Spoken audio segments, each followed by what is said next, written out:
How's it going, everybody?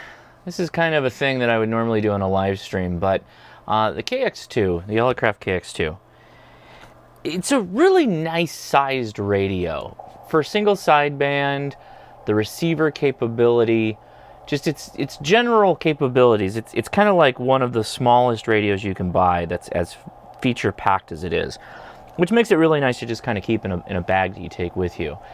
I bought this in 2019. This came out many years, many being 2 or 3, before the 705. Actually, I take that back. This is probably 5 years old at this point, or close to.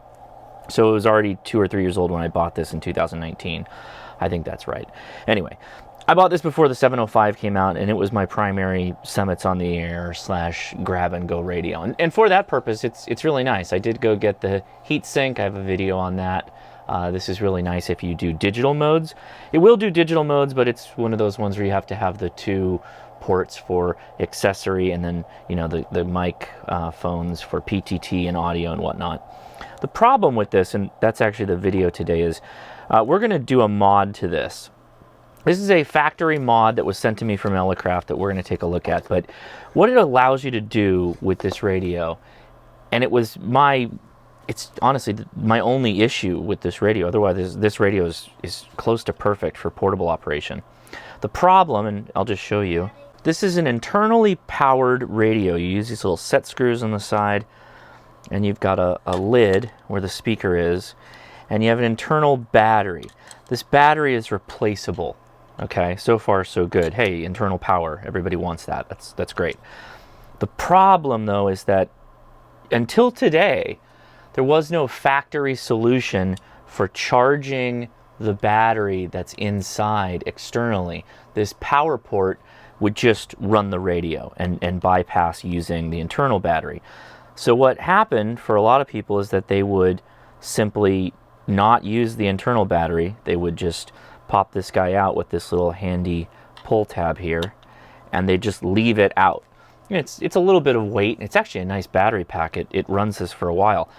And this really lightens up the radio. But then it's like, what's the point of having an internally powered radio if you never have the internal battery? Because every time you open it, you're exposing, this is the tuner section, this is the real-time clock board that's a part of the Shack-in-the-Box kit. It served no point, really. It was frustrating, maddeningly, to the point of use. Like, it bothered me to use it because every time I opened this thing up, I was always worried, particularly in the field, that I would drop something in it or who knows what, or when I was trying to use it and having to replace the battery, because I ended up having more of these, and I just inevitably ended up just using this battery charged up, externally connected to the power supply like that and running that way. But it defeats the efficiency of it. You want it to be all internal. So Elecraft, they came out with a kit that slots into this spot, and there's a couple of pads that you have to solder. But basically, what this allows it to do is charge externally the internal battery, which is exactly what I've wanted forever. So the first things we've got to do is take out these 2 screws to free this board, and then we'll get started.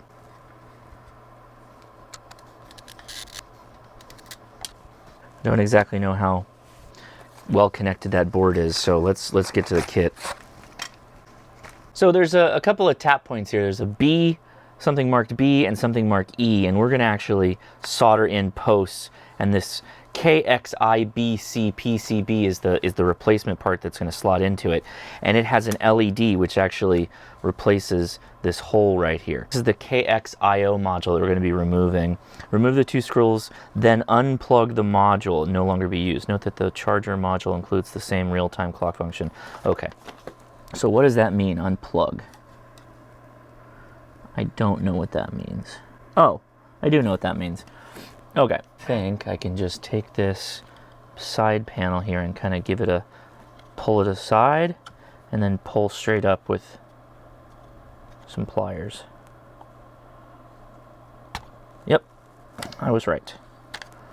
Okay, so there's the board. It has 4 pin headers and a little slot there. So this is actually going to be replaced by an LED board. Let's take a look at what we got here. I'm actually really excited for this. This has really been something that I have wanted for a really long time. So I'm really glad that this is something that's happening. Oh, no way. It's already pre-soldered? What? Oh, seriously? Okay, well, all right. That makes things a lot easier. 2 wires connect that should be supplied. The pin heads pre-assembled. Okay, with the pin plugs pre-assembled, meaning these pin plugs here attached to the wire are pre-assembled. But I didn't think it was already attached to the board. See, it's saying cut the wire, remove X amount of insulation, solder pin plug to each wire that already exists, solder the short wire to white E module or E terminal, solder the longer wire red to the B terminal. Okay, let's take a look at this.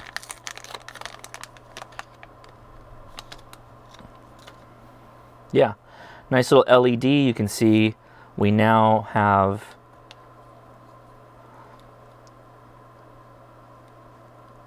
only 3 headers versus the 4 before. And we've got these pin plugs. So we're already off-roading a little bit here because the directions didn't account for these wires to already have the terminal plugs connected, which I'm not complaining about, but we don't have ports here other than I can just slide them in. The E port, for instance, is soldered over, so I'm likely going to have to deal with that. But let's take a look at what comes in this hardware envelope. Oh, it's the pins. Interesting. And what they referred to as some kind of spaghetti heat shrink. It's saying slip 1/2 inch length clear spaghetti tubing over each of the pin jacks on the RF board. Plug the B and E leads into their like name pins on the RF board. Double check the wire colors with the drawing before the next step. Okay, so just out of curiosity, let's go back to the first page. This is the white cable for E, and this is the B cable, and they are identified on the board. So I want to check this. All right, the B spot, this little pin goes right into it, and it's a good friction fit. The E, however, someone got a little antsy with the solder, so I think I'm gonna have to go in with wick because I can't get the solder sucker on the other side.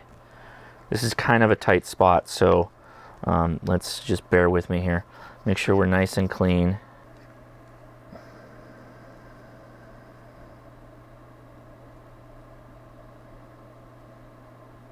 Because I don't want to heat this up too much, I'm going to use a very tiny bit of flux pen here. Just a little dab. And that's really more or less just to help the wick do some of the work here.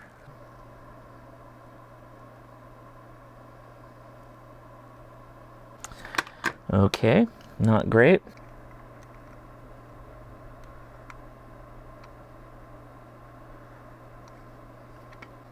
Nope. Well, who didn't see that coming? And I just broke it off. Damn. All right, well, that's why we have hardware pieces, right? Because that hole, I thought I might be able to push it through, but I cannot. Well, I already screwed this one up. All right, let's see if we can recover this. We got to get this pin off. It's done. So let's do that now.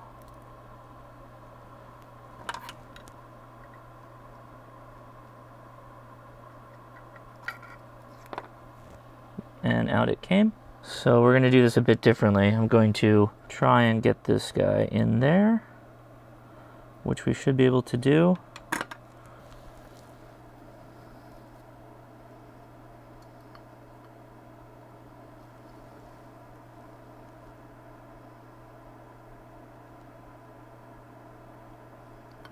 It's a forever bond. It's going to be a forever bond because I'm going to go straight into this thing. A little hot here, so let's get some solder on there. And we're going to apply the heat directly. So let me make sure I get this oriented correctly. Yeah, like that.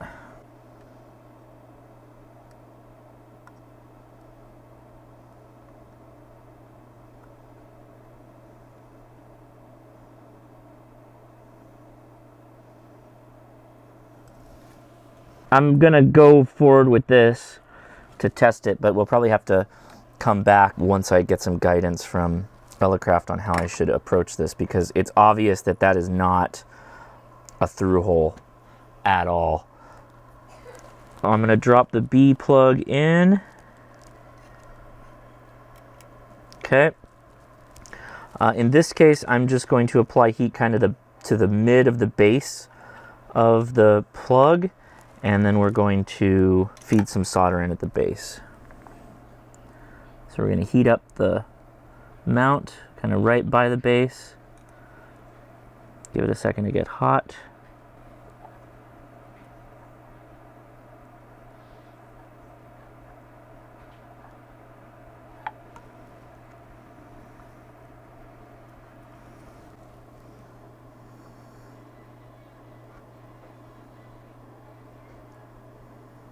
And double checking, yeah, we're good on the colors of the wires are right. I'm going to feed on the little plastic bits it recommended. It recommended that B goes underneath white, and we'll connect it.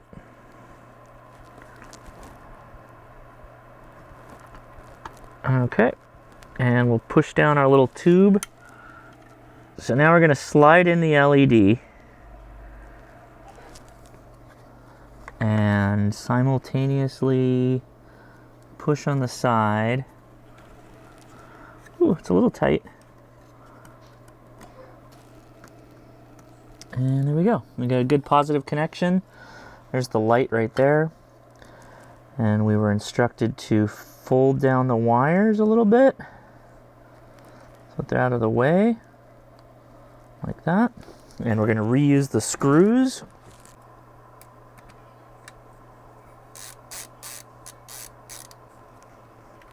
I'll figure out about E later. It's in there enough that we're okay, but I'm going to contact Elecraft just to be on the safe side.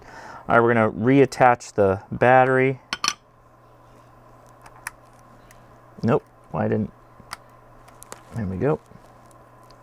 Got to make sure a little pull tab is on there, otherwise we'll have trouble later when we try to take this out, this battery, if we ever want to do that.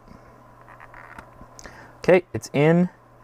Battery kinda goes like this, and I fold it over like that, and then we take our plug for the speaker. Okay. All right, power's on. Good. Got a couple of things we have to do now. All right, so we're going to go to the KX, turn on the KX2, locate the KXIO2 menu, and set it to not installed. So if I remember how to do all this, it's hold this down. Not installed. Okay, good. It's set to not installed. KXIO2. Oh no, KXIBC. That should be not installed. Okay, and then KIBC2, which was I think the previous one. That should be NOR. Okay. Okay, we got a working radio. Great. But let's test out the operation here. So if I use a 13.7 to 15 volt supply while charging from voltages can be used, the final level of battery will be limited. For example, if you charge a 12 volt, for camping or vacation outings, you may use a small 14 volt modular supply just for charging the internal battery. However, such supplies are not suitable for providing the radio due to supply noise. Field recharging from a variety of sources is possible, including panel, depleted car batteries, lantern batteries. If you're using a small solar panel, one day you may notice it charges blah, blah, blah, blah. If you're in a hurry, you can remove the battery pack and you're okay. I have the fast charger, which is great, but we're ready. Let's turn off the radio. Let's find ourselves a power lead of some kind. And I'm gonna leave the radio connected.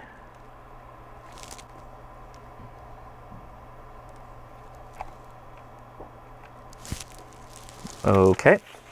Well, we saw a momentary flash. I don't know if that's good or bad. Charging doesn't start, LED stays off when external battery or external supply is connected. If the LED briefly blinks, then turns off once when an external supply is connected, it's very likely charging did not start but immediately terminated to try to start. Probably means the external supply voltage is too low, which is not true because it's a 13.8. Ah, interesting. Okay, well that's working. So it is acknowledging the power supply. Oh, and now it's charging. Interesting. Okay, let's turn this off. Hey, okay, cool. It's charging. Let's... Oh, okay. Well, whatever. It's good. So there was an update from Wayne of Elecraft basically talking about this E-pin. It's been all the rage in the email discussion group on this kit. Everybody seems to have, the only problem anybody has with this kit is that E-pin. And for a number of reasons. The solder, it's a little tight, etc., etc. And Wayne basically said 3 options. You can take solder wick and try and heat the solder out. You can use a dental pick and pick out the hole. Or you can do, and I'm going to try again, which is apply heat to the pin while sliding it into place. And that should, hypothetically, free the hole, allowing it to pass through. So to do that, I'm going to have to pull the card out again. I've got an idea of how I'm going to do this to give myself the best chance of success here. Let's really get it in there so you guys can follow what's going on here. So here, this guy, it's just not in far enough. I think the best way to do that is to, again, we're gonna add just a tiny bit of flux to help heat transfer. I've got my iron heated up. I'm going to hold the pin with some pliers and I'm going to apply heat. Which way should I do this? Can I do it like this? It's tough. Tough vantage point.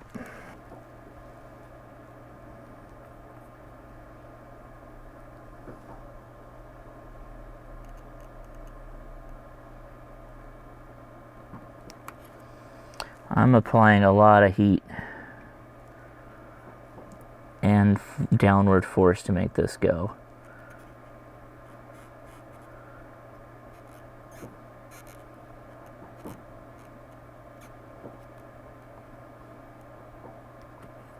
All right, this is a little crazy. This pin is a little proud, so I'm gonna trim this pin.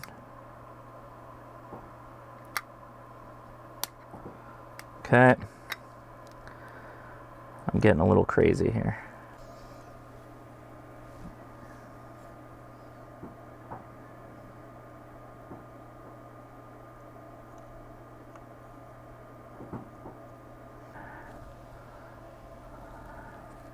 Sorry, you're not going to be able to see this very well.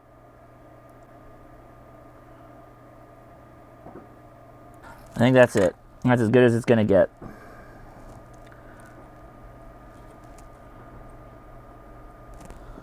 Alright, let's redo the installation procedure.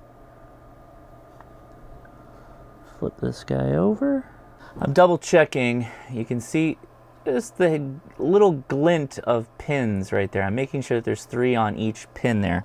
I want to make sure they're fully seated and there's none, on any of the other sides, that I have it lined up appropriately. There's not so much space either way that you really could not have this lined up correctly, but I'm not going to fool around with being anywhere close to the line.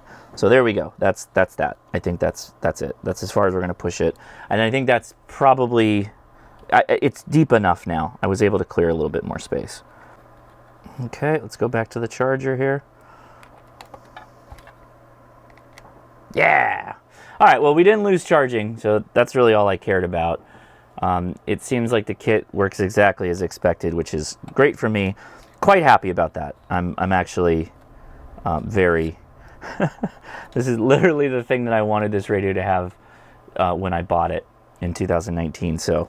Yeah, all in all, if I can, I'll figure out a way to put a link in the description for you all to get your hands on this kit if you need it for your KX2, or I'll ask Wayne or someone at Elecraft when they're going to open the floodgates for the rest of people. I am a part of a small, call it a beta test group, if you will.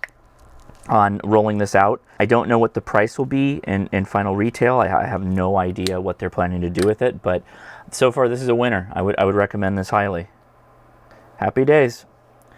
All right, everybody. Thanks for watching. Take it easy. See ya.